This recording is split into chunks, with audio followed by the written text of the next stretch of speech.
Thanks everybody for coming, and I'll be talking about beyond provisioning Terraform Cloud, and we'll take a look how to create logical, parameterized, and scalable infrastructure. So let's start with the agenda. I'll talk about what is actually Terraform Cloud, what key concepts it gives us.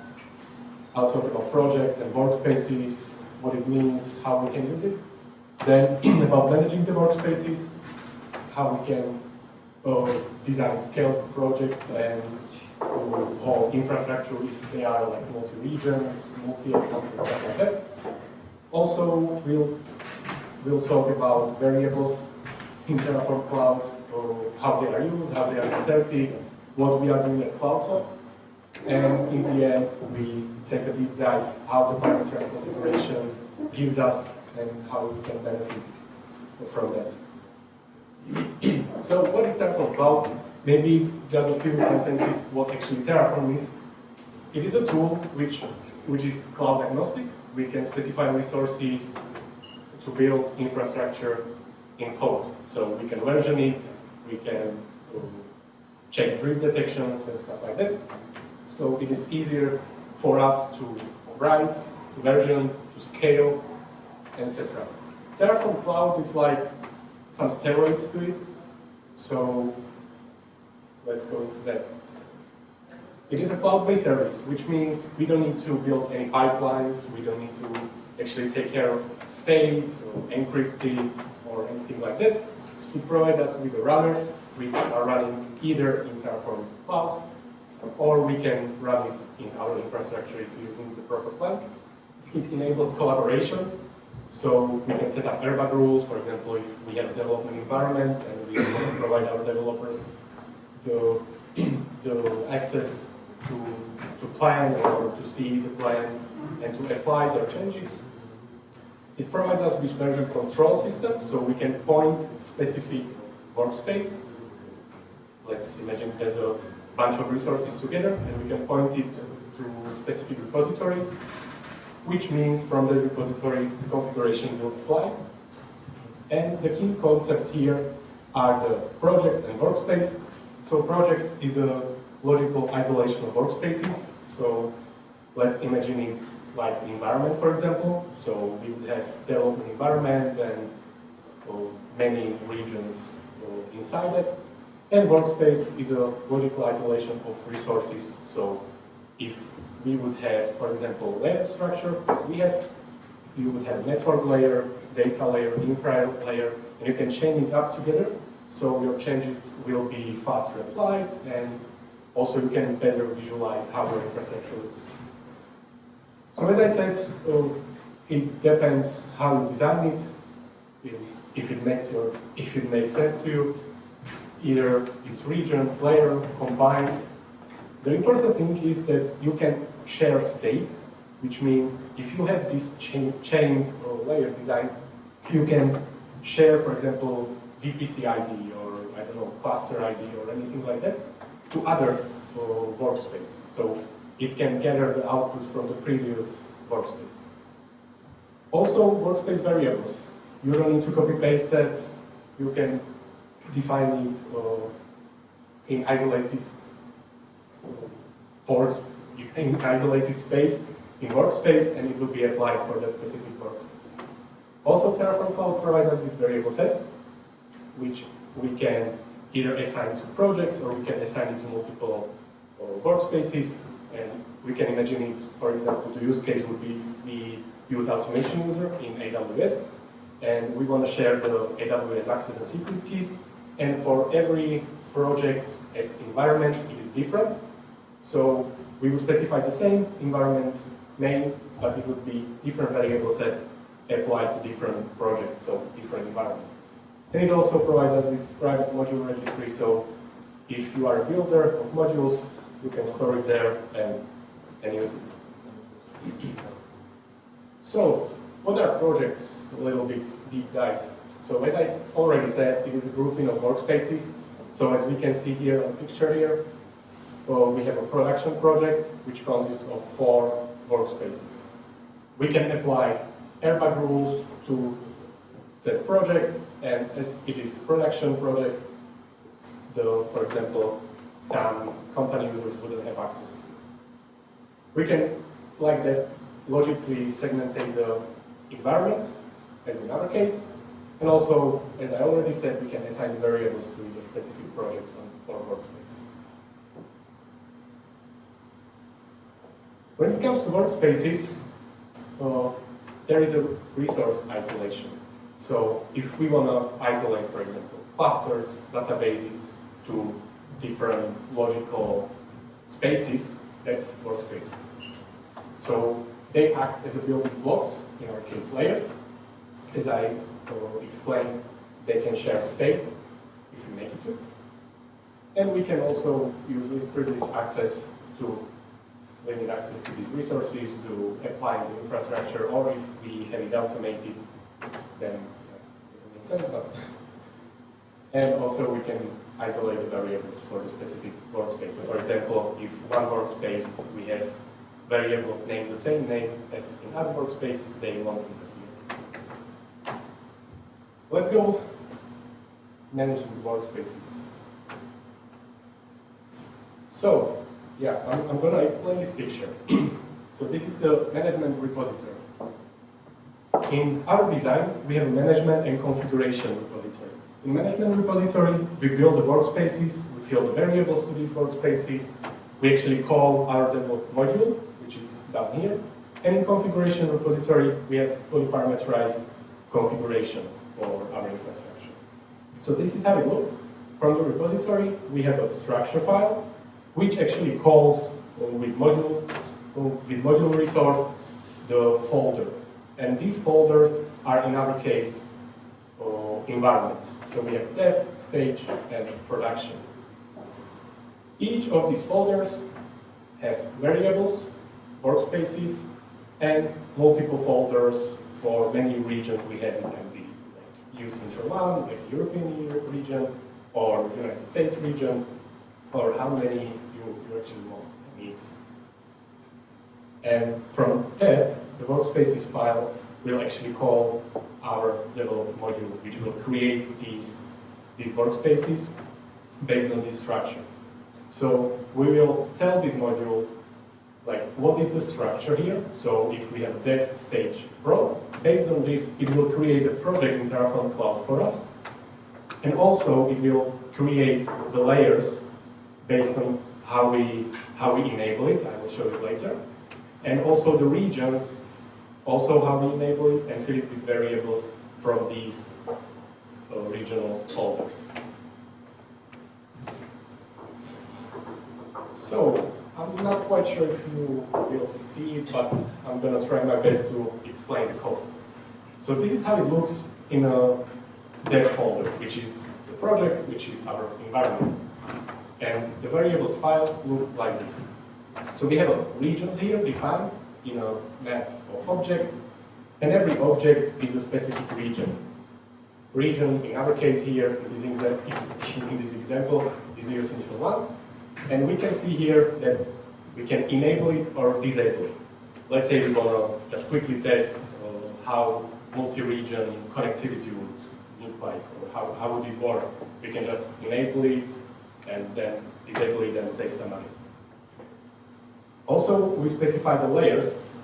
In our case, it is network layer, data, infra, voice, and application layer. So we can enable and disable based on if we need all the infrastructure spin up in other regions or just in our central region, and it will be available after. So this is how easily you can scale it. If you introduce other region, you just add it here, you add what layers you want to deploy, and it will take the magic for you. So let's take a look on variables right now. The variables file with the layers. So we enable the layer, like in the previous slide, but how actually the module or Terraform itself or the magic behind it will know like what to do, right? So we have also layers variable. So for example, in this example, there is a network layer, and we specify the workspace settings here.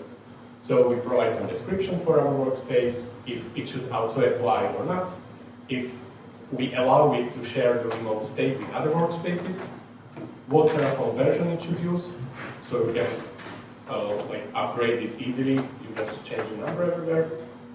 If you want to enable notification, this is also useful if you, for example, for production environment, you want to be notified to Slack or to some other channel, what is happening with your apply or with your infrastructure, like in what state it is. Also, you can specify the airbag here, so team access, for example, reads only with write, and also the version control. So if you want to enable it and to which repository it should look for the actual Terraform configuration. And also specify the branch, right? If you have a git flow and you use like dev, main, and stage branches, you can specify it too. So this is how our module looks like. So in the module we have 3 files, and under this file there are resources, which will create a project based on the folder we supply to the module. So we got the project as an environment name. Then we have a notifications file, which create a notification for our workspaces to notify us if there is any plan to be applied, if there was an error, and what is actually happening. And then we have the workspaces, and that's where the main magic happens. It will create the workspaces based on how we define it, what we enabled, and also it will fill it with variables. So what the workspace does, it will create a workspace, and the workspace based on version control system, it will look to configuration repository. So it will apply for workspace 1, layer 1, which in this case could be network or data or any layer we decide to use. And this is how it looks in the end. So in the left panel here we have a project, so it's environmental, or we can have a global one if it's not region based, or bootstrap actually. That is the one which is creating these workspaces. So we actually control Terraform Cloud from Terraform Cloud. Fun, right? Yeah, and as you can see on the right side, we have a European and Sydney region layer applied. Everything is green, everybody is happy. And how to fill the variables in Terraform Cloud? Well, you can choose your design. You can either use JSON, you can use YAML. I don't recommend copying and pasting the HCL.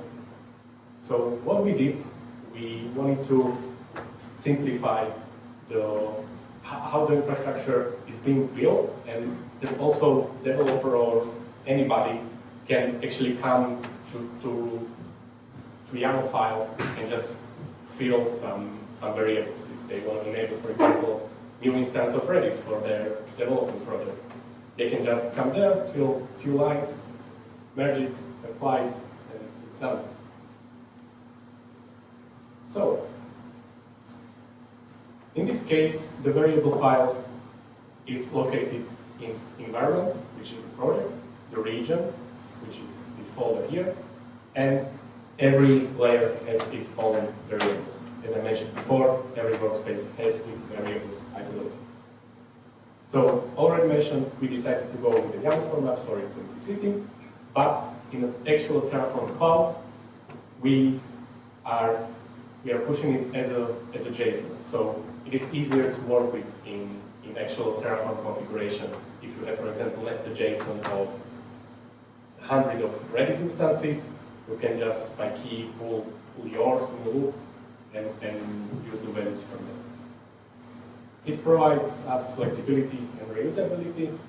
It's really easy to use, really easy to fill, create PI, merge it, and for your layer, for your environment, it can be applied in like few minutes. And yeah, this filling of variables is also done in the workspace custom module. And how it is actually being done. So, for example, in this example, we have a data layer, and we want to create two Redis instances.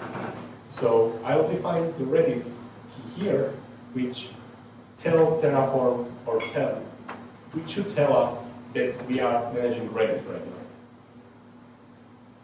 These two underneath, the nested ones, are the names or the keys of the Redis instances. So we specify if it should be enabled, what is the name, what instance type we want to use, the version, and if we want to enable authentication or not for Redis. So we can see that we have one which is not using authentication, one which is using.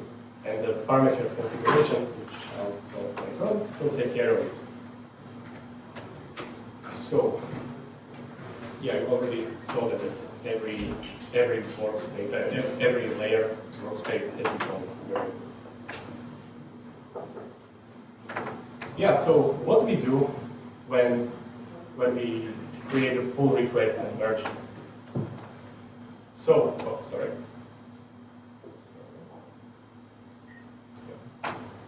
So we'll, at first, in the locals, we'll encode it, all files to YAML and pass it to the module. The folder name, in this case, which is the UC1, will be identifier of our region. So that module will know to which workspace, regional workspace, it will fill the variables into. And the file name is the identifier of the layer. So if we created the Redis instances in UC1 data layer, we know, and yeah, the project is prod, so we know that our workspace would be prod UC1 data, and the variables will be filled there. Then we decode the variables to map, and we determine if the regions are enabled, if the layers are properly supplied, and create workspaces based on that, by comparing if it's matching the regions and layers and attributes. And as we are sending it all together, we have also one interesting module because, yeah, as we were talking about the transit gateway, we have a module to create peerings in a star design. So it's really interesting that we can just pass the regions and they will all interconnect with each other. And then when we are actually using the Terraform Cloud provider in Terraform, we use JSON and code, so it's easy to work with later. So in the final step, this YAML configuration in Terraform Cloud will look like this.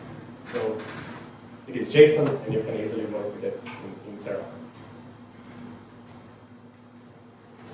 Yeah, it's up to variables, and let's go to actual parameterized Terraform configuration.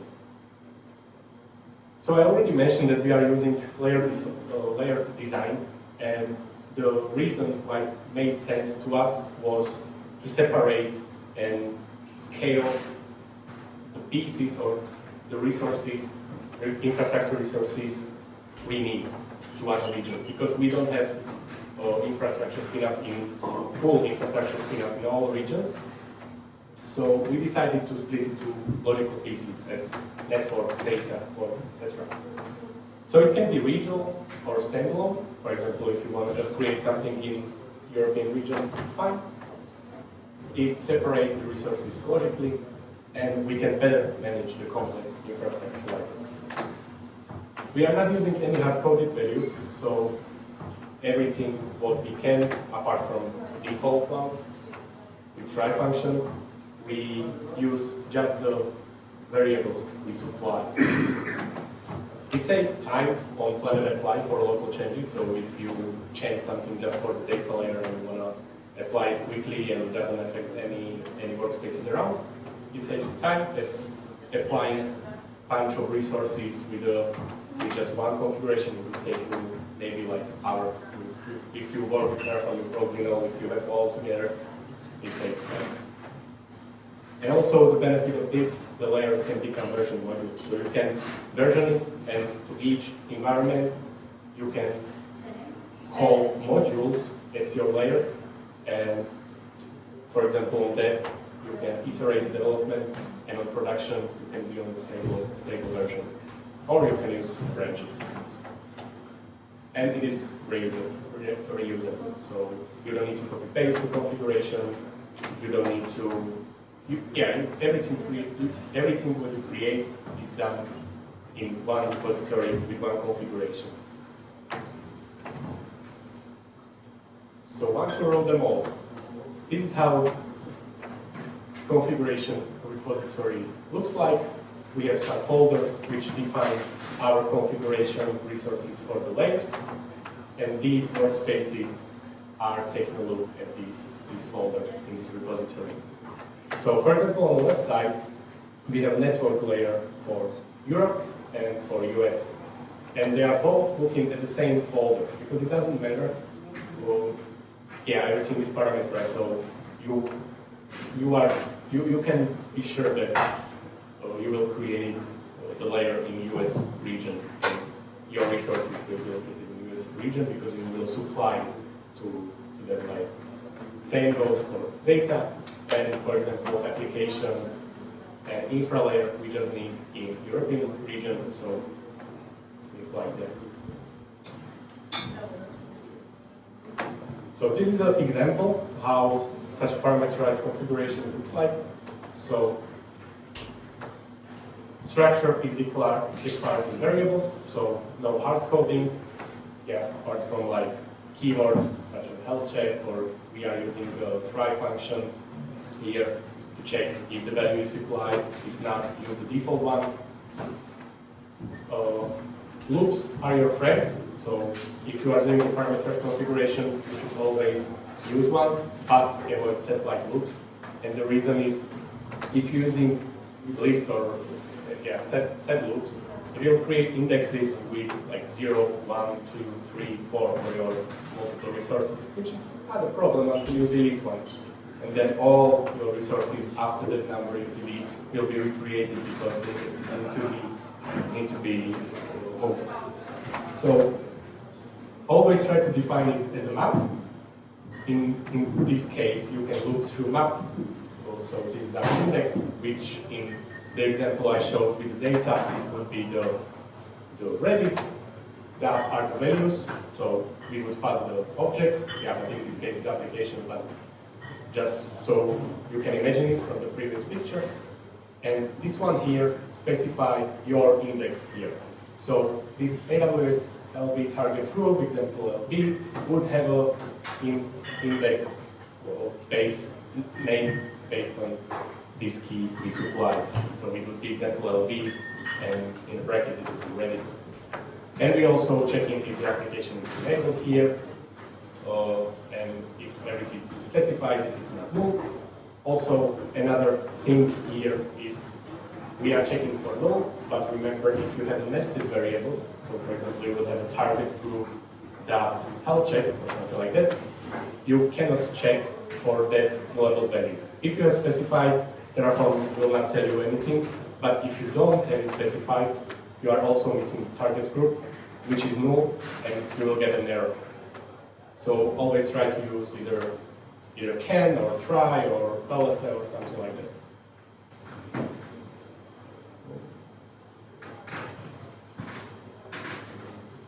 So that's what I actually explained right now, that error handling is important.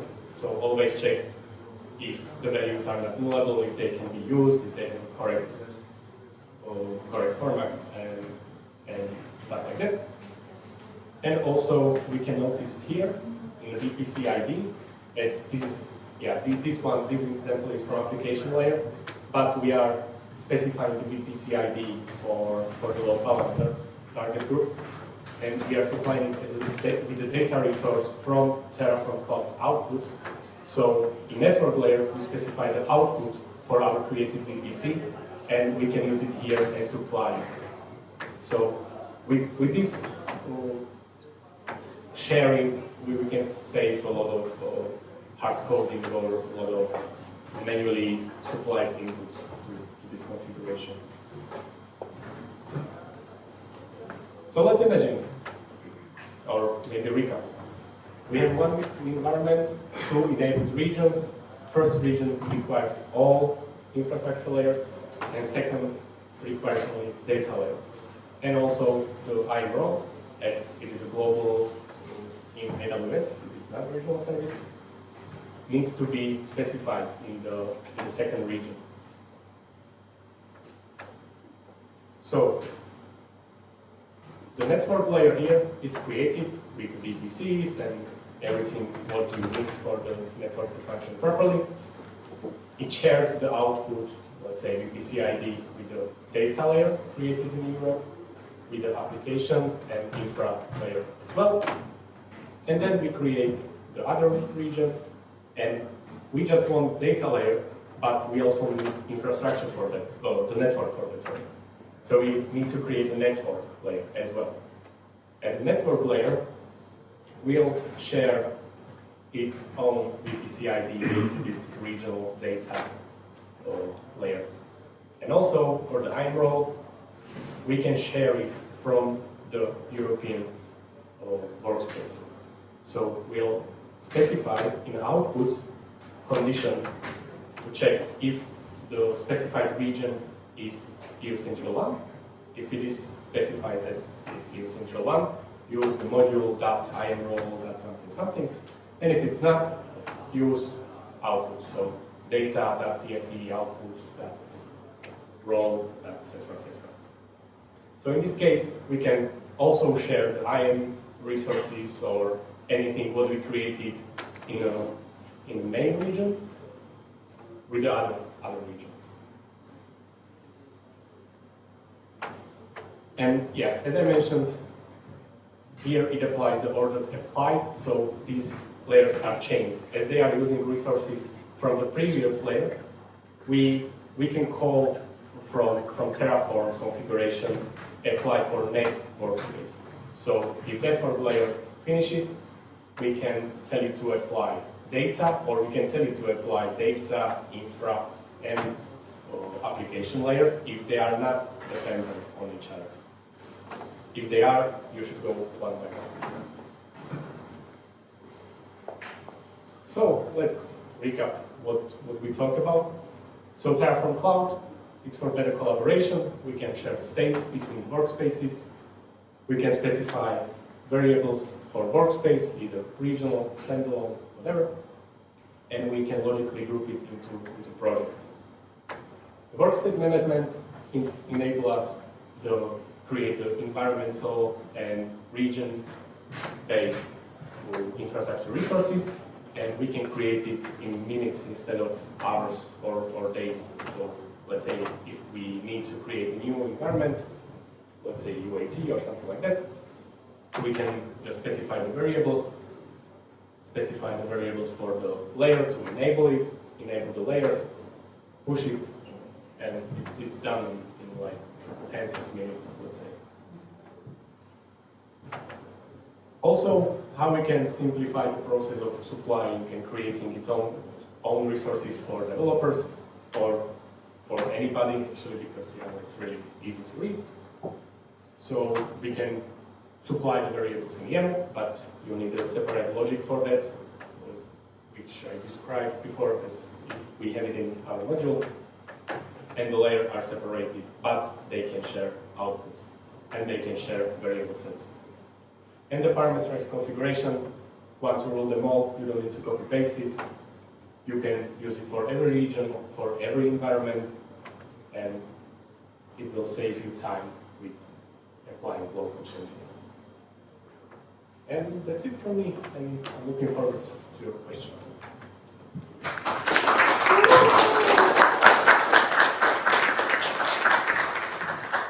Thank you, Filip. You have actually 3 questions, so I'm going to read it aloud and feel free to answer. What advantages Terraform Cloud gives me compared to CI/CD on GitHub with proper repo and Terraform code and states structure? Yeah. So, yeah, as I mentioned, you visually see it in a UI, like, for example, in the projects, you click on the icon in the project, for example, for the open environment, and you see all your workspaces there. You can share states between the workspaces, and yeah, you don't need to specify the variables as a default in the variables DF file. You can specify the Terraform Cloud and have a clean parameters configuration. Or you don't need to take care of the CI/CD, because yeah, to be honest, CI/CD can break. You need to maintain it, you need to update it. You are running it probably in container, so you need to also take care of that. And yeah, but you need to always compare the advantages the solution will bring you and if you actually need it, because if you are not doing like multi-region or multi-environment configuration and you don't need to have it parameterized, you are okay with spending time like on operation tasks to copy paste it and create an environment based on that, it's totally fine. Just simplify things, and it takes a lot of not needed work for your team. Thank you. If the question was not answered fully or you have more questions, feel free to use time during networking and approach Filip directly. Moving on, have you considered any alternatives to Terraform Cloud when designing the solution? Not really, to be honest. No, we designed what we wanted, and we saw the Terraform Cloud fully support our idea, and we could design it. Well, I'm not gonna say easily, because the the magic with the workspace creation module was harsh, but yeah, we didn't consider this. Thank you. Moving on. What are the benefits for the developers? Thanks for that. Yeah, well, the benefits are that, as I mentioned with the airdrop, for example, you can see, you can plan, you can apply your configuration, for example, in the development environment. You can easily specify the values. If you just want to create like an DLC EC2 instance, you don't need to go to actual Terraform repository, write the resource or supply values to module, bait somebody to apply. You can just specify the instance in variables, and it will be applied for you automatically and usable. Thank you. And the last question, is it possible to use Terraform Cloud with on-premise infrastructure? I'm not quite sure what is CC. Yeah, me neither. Martin? Cloud computing or something like that. Oh, yeah, you can with the enterprise. I think they have a plan for that, because also enterprise clients need to have self-hosted runners, so they don't want to run their plans and infrastructure configuration in Terraform Cloud. So yeah, I think you can interconnect it and gain benefit also from your on-premise infrastructure with Terraform Cloud. Thank you. Again, Filip will be available after all talks, so if you have questions, feel free to ask him. And thank you, Filip, very much. Thank you.